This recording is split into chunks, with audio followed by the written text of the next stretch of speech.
أعوذ بالله من الشيطان الرجيم. بسم الله الرحمن الرحيم. سأل سائل بعذاب واقع للكافرين ليس له دافع من الله ذي المعارج تعرج الملائكة والروح إليه في يوم كان مقداره 50,000 سنة فاصبر صبرا جميلا إنهم يرونه بعيدا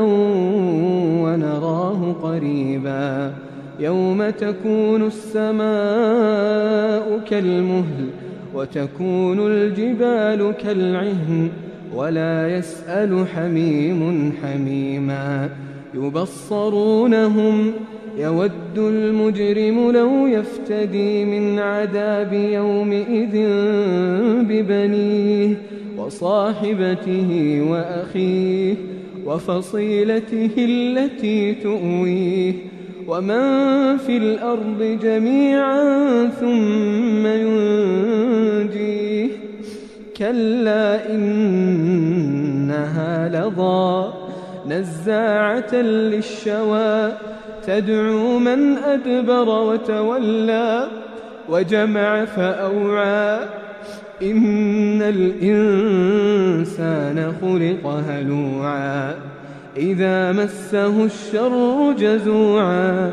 وإذا مسه الخير منوعا إلا المصلين الذين هم على صلاتهم دائمون والذين في أموالهم حق معلوم للسائل والمحروم والذين يصدقون بيوم الدين والذين هم من عذاب ربهم مشفقون إن عذاب ربهم غير مأمون والذين هم لفروجهم حافظون إلا على أزواجهم أو ما ملكت أيمانهم فإنهم غير ملومين فمن ابتغى وراء ذلك فأولئك هم العادون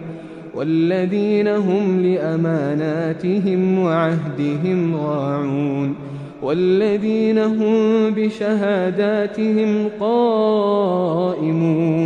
والذين هم على صلاتهم يحافظون أولئك في جنات مكرمون فما للذين كفروا قبلك مهطعين عن اليمين وعن الشمال عزين أيطمع كل امرئ منهم أن يدخل جنة نعيم كلا إنا خلقناهم مما يعلمون فلا أقسم برب المشارق والمغارب إنا لقادرون على أن نبدل خيرا منهم وما نحن بمسبوقين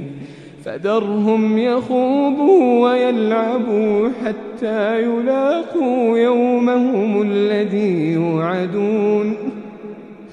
فذرهم يخوضوا ويلعبوا حتى يلاقوا يومهم الذي يوعدون يوم يخرجون من الأجداث سراعا كأنهم إلى نصب يوفضون خاشعة أبصارهم ترهقهم ذلة ذلك اليوم الذي كانوا يوعدون.